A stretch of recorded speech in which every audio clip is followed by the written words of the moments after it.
welcome back, everybody. I was just commenting on the differentiation between the clean and the unclean animals, and how it is that a lot of what we see described as unclean animals for consumption, as far as what the Most High warns us about in our eating routine, is to steer away from those animals which consume the carrion and the refuse of the earth, and also in the oceans, the rivers, and the seas.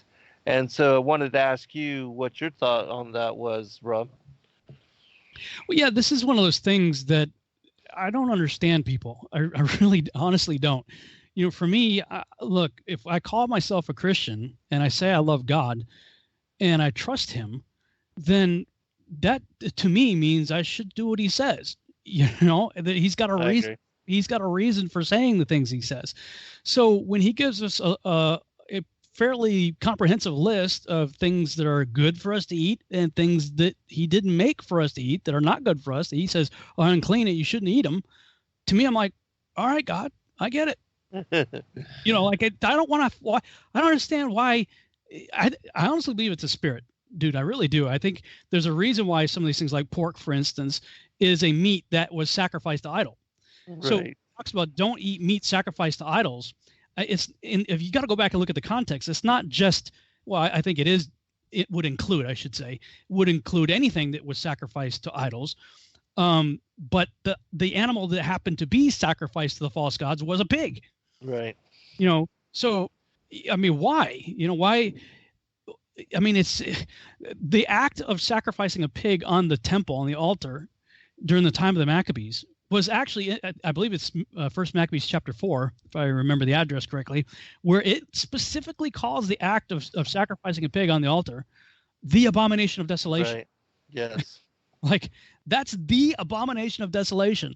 And when we were looking at that, my wife, you know, Sheila, she says, well, if God considers the offering of a pig on the altar in a stone temple the abomination of desolation, what does he consider it when we put it into our temple, which is supposed to be the temple of the Holy Spirit? Yes. I'm like, good point. You know? Right. Absolutely.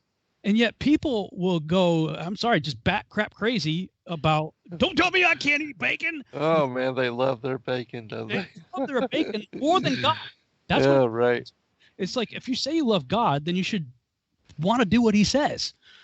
Well, I mean, that's 1 John chapter 2, right? I mean, it tells you that. 1 John chapter 5, you know, he says, you know, this is the love of God. If you want to say you love God, you know, people say there's only 2 commandments: love God, love your neighbor. Well, okay, let's look at the first one. Love God. What does it mean to love God? It's not just a generic term. Love is an action word. Mm-hmm. And when you read the Bible, let the Bible interpret itself. It says, 1 John chapter 5 says, this is the love of God, that we keep his commandments, as commandments are not burdensome. Amen.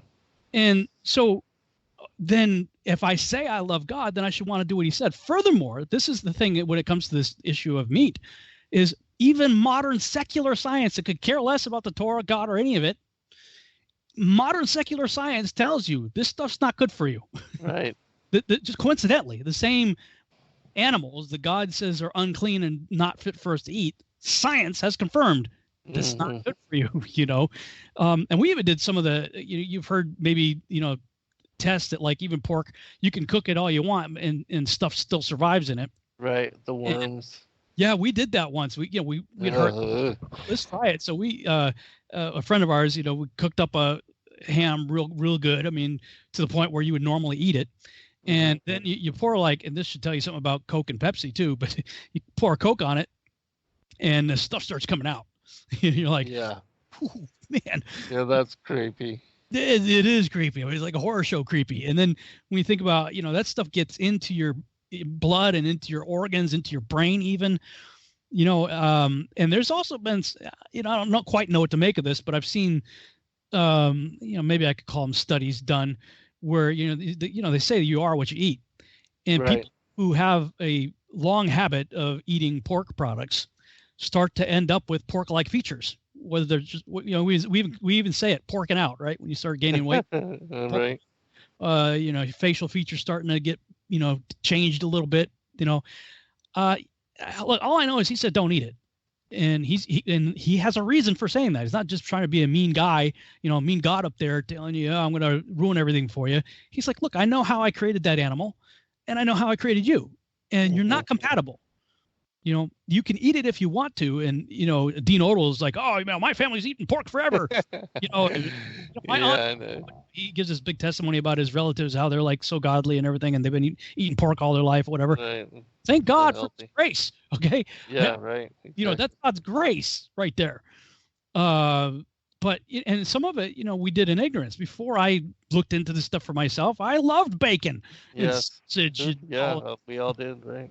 I loved it. I did. After I read it and looked into the science of it, so I looked into the scripture of it, the commandments of it, and then the science of it, and all of it's in agreement that you should be eating this stuff. Mm-hmm. Okay. Once you know, then you're accountable. If you don't know, I think there is a special grace when you don't know. How can you be accountable for what you don't know? Right. Right. And this society, is putting pork in everything. Like everything. I went to a conference a couple of years ago, and we went out to a restaurant. I think it was Denny's, and they had bacon ice cream. It was like bacon ice cream sundae. What? Right. It's in everything. It's like, well, that's just the devil, right? And everything God says to do or not to do, the devil's going to flip it. Yes. Try to normalize it. Yeah, whatever God says do, he says don't do. Whatever God says don't do, he's like, yeah, go for it. It's all good. And I'm sorry, but praying for God to bless something that he said is not something he's going to bless. I don't think it's going to work. Yeah, I agree with you. But people, they love their pork, and so a lot of people will fight against you tooth and nail on that particular item. But I do want to share one quick passage before we move on. This is from the Legends of the Jews, and it says here that God accorded permission to Noah and his descendants to use the flesh of animals for food, which had been forbidden from the time of Adam until then. Yeah. And so, that's yeah, exactly. Yeah, this is a quote from the Legends of the Jews, and so it confirms, what we've been talking about with regard to the early patriarchs as being vegetarians, and so I do think there's absolutely something to that. We're not supposed to consume, even with, as you said, with our teeth and with the shortness of our intestines, that those kind of things show that we are not supposed to be meat eaters, especially in the manner that we are in this culture, because people, consume meat as the focus of their meal, every meal, and a lot of people ignore, eating any kind of raw fruit, vegetable, or even cooked fruits and vegetables, and a lot of people don't even drink water, which I don't know how they survive, but again, that's God's grace and testament to this amazing thing that he created in his image. Like, I know people that live on soda and Red Bull and coffee, like, and their body has to be just trying to siphon what little tiny bit of water it can get out of that stuff. Right. For me, like that's primarily what I drink, water. Yeah, me too. And my wife got me onto coconut water. At first, I couldn't stand. Oh yeah, I love those. Now I like aloe water. Yeah, I was doing aloe a little bit there. Somebody was telling me it's not so good for you, but oh really? Somebody's always got to study on something. Yeah.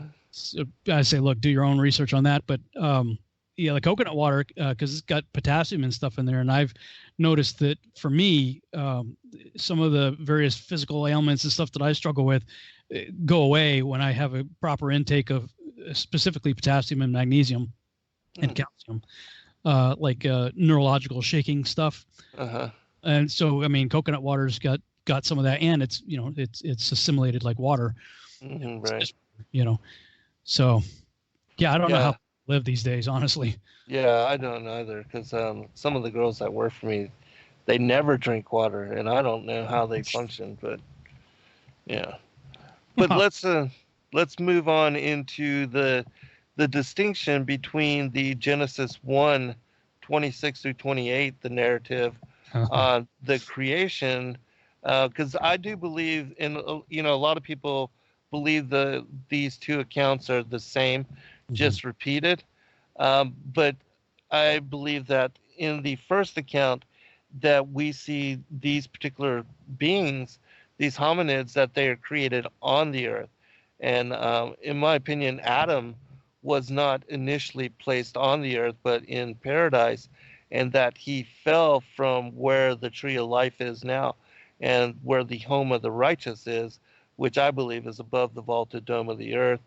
And that being losing his bright nature and being transformed into mortality and being placed under the authority of death, that Adam was then banished from paradise and placed here on the earth, where not only the preadamites were, but also the fallen ones, Legion, Lucifer, and the 1/3 that had already been cast down here on what Enoch says is the second day.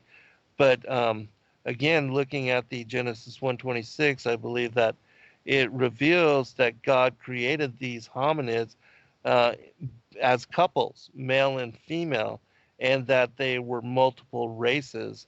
And examining the creation story, even in the Targum, it makes mention of the different colors of people in being associated with this creation. And so, what are your thoughts on that? Well, I'll say this whole line of thinking is new for me. So, I mean, really new for me. It's not something that I've spent a whole lot of time looking into, because I was always under the assumption that Genesis 2 is just an elaboration on Genesis 1. Right. But, listening to, your stuff and looking into other ancient texts and things of that nature, and then just looking at it again for myself, which is why when I read it earlier, I stressed some words as I was reading it. It does appear to me now. I mean, it's sort of like, you ever see those like mind trick pictures? Is it the old lady or the young lady? And you look at it, it looks like an old lady, and all of a sudden, whoa, it looks like a young lady. Or either it's a vase or two faces pointing at each other. It's like your mind just kind of switches on you. You're like, oh, I can see something I didn't see before. Right. That's kind of like what this is for me. Is I'm looking at it now. I'm like, the picture just flipped on me, and I'm seeing it a little bit differently now. And you're right. I mean, there is a fair amount of ancient text and commentary and things of that nature that would lead you to believe, well, there might have been something else going on there. In terms of where paradise is, your work that's all new to me. Also, the idea was up there. My Yahuwah Triangle series that I did back in 2014, just about 4 or 5 months before being introduced to Mark Sargent, who ruined my life, April 15th, from that point forward.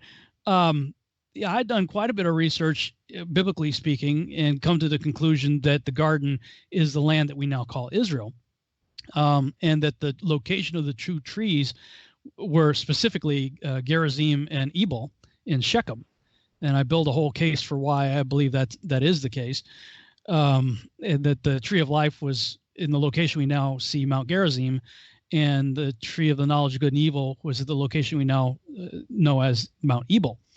And there are lots of different stories in the Bible that keep going back to Shechem over and over and over again. So yeah, I came to believe that that's ground zero in the Garden of Eden. Look, I mean, our research takes us into different directions. That's the direction that it took me. And looking even at some of the stuff we'll get to in Genesis chapter 4, right. that's some new stuff for me to think about too, but I'm going to put it back up on the screen again, just so everybody can have a look at it again themselves. It says, and God created man in his own image, verse 27, in the image of God created he him, male and female created he them. And this is all a narrative that's going to be concluded in verse 20 and 31, saying, and this was the sixth day. So this all happened on the sixth day. I don't see that God created all these things and had all the animals come to Adam and named all the Adams, and then Adam named all the animals, and then he put them to sleep and pulled Eve out all on day 6. Right. It doesn't. It no longer appears that way to me. Right. And then, of course, you look at some of the other, ancient Jewish commentary and Hebrew texts and stuff. It doesn't seem to fit either. So, I mean, you have right here created he them. So there's still, even if we're talking about a pre-Adamic race, they are still in the image and likeness of God. Yes. Here, which would then say that Adam is something maybe different, more special. Mm-hmm. I don't know, but like I went with the premise, and Doug Ham talks about this also, that we were originally created as light beings, and yes. that when we partook of the tree of the knowledge of good and evil, they actually ate fruit. And I know you believe that they ate fruit also. Yes. People who get all wigged out about serpent seed jump the gun, just like I did. I always look. He offered it to, or Eve offered it to Adam also. So the assumption in serpent seed is that partaking of the tree was partaking in sex. Mm-hmm. And I was like, well, she gave to Adam too. So did Adam have homosexual relations with the serpent? No. So I used to just block the whole thing out because that was my argument. Mm-hmm. And then as I actually took time to hear the other side of the argument, which so many of us don't do, and I was just as guilty of it, you see, well, no, they still ate fruit, physical thing off a tree. They still ate, but what happened when they ate it is the question. And it's Doug's position, and I've come to believe the same thing, that when they ate of that fruit, they lost their light suit. And that's why, look, if you're walking around naked, you're not going to all of a sudden eat a fruit and go, hey, why am I naked? Something must have changed. Yes. And if they lost their light suit being, they were stripped of it, they then saw their flesh. And some say that may have been even when, blood as we know it now, whatever the case may be, that being part of flesh manifested, whatever the case may be, they lost their light suit and they looked and they're like, whoa, I'm naked. That makes a lot more sense to me. But then that would beg the question in my mind, just now thinking out loud here, looking at verse 27, if we presume that there are a pre-Adamite civilization and that male and female were created in the image of God here, then would they not also have light suits? And if they did, why would Adam and Eve partaking of the fruit cause them to lose their light suits? Right. With regard to that, I believe they were particularly made on the earth, and they were told, because this is something that Adam and Eve were not told initially, where it says to be fruitful, to multiply, and replenish the earth. And we were talking about, in the first day, how I believe that the war in heaven led to the destruction of the earth, and that what we see is in Genesis 1:3 onwards, a recreation, a reestablishment, and a repopulation of the earth with creatures that God had to, that this was the second world age, and that he had to re-inhabit it and reform it to be occupied again because of that destruction. And we see here that these particular beings, they are made on the earth. So I think that there's a distinction between Adam and Eve, and that they were earthly and corporeal, whereas Adam and Eve were made spiritual and placed into the garden of God. And so that's my distinction, but we'll get into the whole thing, because I do agree with Doug as far as that they were clothed in light. It speaks about them as being clothed in vestures of light and having a bright nature. And that I know we're jumping the gun a little bit here, but in Genesis chapter 2, verse 25, it speaks of them as being naked and unashamed. And then all of a sudden, when they eat this fruit from the tree of the knowledge of good and evil, well, they are then placed under the authority of death. I believe that's when their genitals appeared, and that Satan seduced Eve, and then Adam eating of the fruit, that he repeated the act with Eve, and that resulted in the birth of Abel. And that the children, the seed of the serpent was Cain, the seed of the woman was Abel, and because Cain killed his half-brother, that then Seth, which his name means replacement, substitution, and compensation, that he was born to be the progenitor of Adam's line. And so when they eat from this fruit, they lose their bright nature, they are made mortal, their genitals appeared, and after the act of the seduction and Adam repeating the act with Eve, they then covered their genitals with fig leaves and then tried to hide from God. And then, the punishments have to do with bearing children, and there being enmity between the seed of the woman and the seed of the serpent. We'll go into that, of course, when we get to that part. But again, looking here at Genesis 1:26 and through 28, these particular hominids, it says that, let us make man in our image, let them have dominion over the fish of the sea. So this is specifically over the creatures that have been made in the previous day to occupy the earth and to inhabit the earth. And then it says, so God created man in his own image. In the image God created he him, male and female created he them. God blessed them. God said unto them, be fruitful, multiply, and replenish the earth. And see, a lot of people that, they contend with me that Adam and Eve were told to multiply, replenish, and be fruitful. That's not true. That actually is connected to the preadamites, which were made on the earth, and they were made to repopulate what had been a destroyed earth. And they were the ones that were told to go forth and multiply. And I do believe that these are not only couples, but multiple races, and that they were spread all over the earth. And then we see after, the generations of, and after the sixth day going into Genesis 2, then we see the story of Adam. And there's also a flashback where there's, talks about how there was no rain. And then we have, the seventh day. And then there's a flashback of, and every plant of the field before it was in the earth, and every herb of the field before it grew, for the Lord God had not caused it to rain upon the earth, and there was not a man to till the ground. I think this is looking back at that age previous to even the preadamites, and there was not yet rain. It says, but there went up a mist from the earth and watered the whole face of the ground. The Lord God formed man. Because in the other biblical narratives, it talks about how paradise was created before the foundations of the earth. And so, then that's where I think Adam was placed after God had gone through the 6 days of creation, that Adam was made, even though his body, yes, was pulled from the dust of the earth. It speaks about in many different accounts.